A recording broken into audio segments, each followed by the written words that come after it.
자, 오늘은요, 1930년대라는 지금은 완전히 사라져버린 시대로 한번 떠나보려고 합니다. 타임머신이 뭐냐고요? 바로 소설책 한 권입니다. 바로 박태원의 천변 풍경인데요. 자, 첫 장을 딱 펼치면 이런 문장이 나옵니다. 이 문장 하나가 정말 순식간에 우리를 1930년대 서울, 그 복잡한 청계천변 한가운데로 데려다 놓는 거죠. 그런데요, 이 소설에 뭐 대단한 영웅이나 엄청난 사건 같은 건 없어요. 대신에 뭐가 있냐면 식민지라는 시대, 또 근대화라는 거대한 물결 속에서 어떻게든 살아남으려고 발버둥치는 정말 평범한 사람들의 진짜 일상이 담겨 있습니다. 자, 그럼 이토록 독특한 창을 통해서 시대를 보여준 작가, 박태원. 이 사람은 대체 어떤 인물이었을까요? 이게 바로 당시 사람들이 보던 박태원의 모습이에요. 글만 파극적이었던 게 아니라 스타일도 정말 최첨단을 달렸던 그야말로 모던보이의 아이콘이었던 거죠. 당시 사람들은 그를 보면서 아니 저 어린 친구 참 별나다고 생각했던 것 같아요.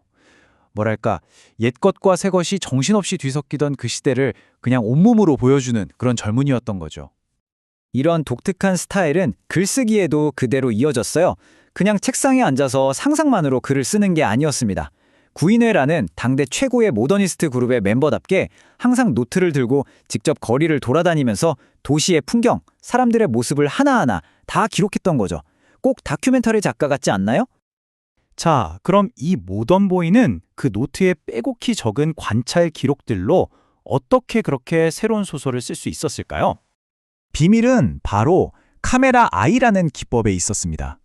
말 그대로 소설을 쓰는 게 아니라 마치 카메라로 도시를 찍어내듯이 쓴 거예요. 이건 뭐 기존의 소설 작법을 완전히 뒤엎는 시도였죠. 그러니까 한 명의 주인공을 정해놓고 그 사람만 쭉 따라가는 게 아니에요. 카메라가 수십 명의 인물들 사이를 막 돌아다니고요. 이야기도 50개의 짧은 장면들, 그러니까 컷들로 이루어져 있어요. 심지어 빨래터에서 일어나는 일과 이발소에서 일어나는 일이 동시에 펼쳐지기도 하죠. 이렇게 조각난 장면들을 모아서 거대한 콜라주처럼 도시 전체의 모습을 보여주는 겁니다. 여기서 핵심이 뭐냐면요. 이 소설의 진짜 주인공은 어떤 한 사람이 아니라는 거예요. 바로 청계천변이라는 공간, 그리고 그곳에 사는 사람들 전체가 주인공인 셈이죠. 그럼 이 특별한 카메라 렌즈에는 과연 어떤 사람들이 어떤 모습으로 담겼을까요? 한번 몇 장면만 살짝 들여다볼까요? 예를 들어 빨래터. 여긴 그냥 빨래만 하는 곳이 아니에요. 동네의 모든 소문과 비밀이 오고 가는 말하자면 정보의 허브 같은 곳이죠. 이발소도 마찬가지고요. 정말 다양한 사람들이 등장하는데요. 이발소 창가에 앉아서 동네를 샅샅이 관찰하는 꼬마 재봉이도 있고요. 또 불행한 결혼 생활에 갇힌 이쁜이나 서울에 와서 모든 걸 잃은 금순이처럼 시대의 아픔을 온몸으로 겪는 여성들도 있습니다. 하지만 절망만 있는 건 아니에요. 카페에서 일하는 김익고처럼 비슷한 처지의 여성들끼리 힘을 합쳐서 새로운 형태의 가족을 만들고 꿋꿋하게 살아가는 그런 강인한 신여성도 등장하거든요. 도시의 어두운 면도 보여줘요. 시골에서 막 올라온 순박했던 소년 창수가 이 차가운 도시에서 살아남기 위해서 점점 약삭 빠르고 세속적으로 변해가는 과정도 그려지거든요. 그런데 소설 속 인물들의 삶도 참 기구하지만 정작 이 소설을 쓴 작가 박태원의 삶은 이보다 훨씬 더 드라마틱했습니다. 한번 보세요. 1930년대에는 최고의 모더니스트 스타 작가였죠. 하지만 40년대 전시 상황에서는 일제에 협력하는 글을 쓰기도 했습니다. 그리고 한국전쟁 때는 북한으로 넘어갔어요. 거기서 끝이 아니에요. 북한에서도 숙청을 당해서 시골로 쫓겨나고요. 나중엔 시력을 잃고 몸도 마비되는 상황에 처합니다. 그런데 정말 놀라운 건 그런 상황에서도 마지막 걸작인 가보농민 전쟁을 다른 사람에게 불러줘서 완성했다는 겁니다. 정말 한국 현대사의 비극을 온몸으로 관통한 삶이죠. 그래서일까요?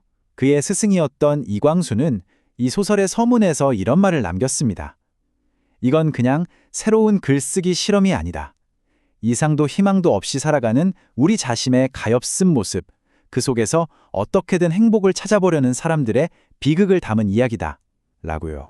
결론적으로 천변 풍경은 그 카메라 아이라는 파격적인 형식뿐만 아니라 지금은 사라져버린 한 시대의 모습을 너무나도 생생하게 또 다각적으로 담아냈다는 점에서 한국 문학사의 정말 중요한 작품으로 기억되고 있습니다.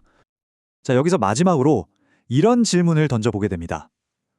소설에서 우리가 흔히 기대하는 주인공을 없애버리니까 오히려 그 시대, 그 사회 전체가 주인공처럼 보이지 않으세요? 어쩌면 한 명의 영웅 이야기보다 이렇게 이름 없는 사람들의 목소리를 모은 이야기가 우리 사회의 진짜 모습을 더 잘 보여주는 건 아닐까요?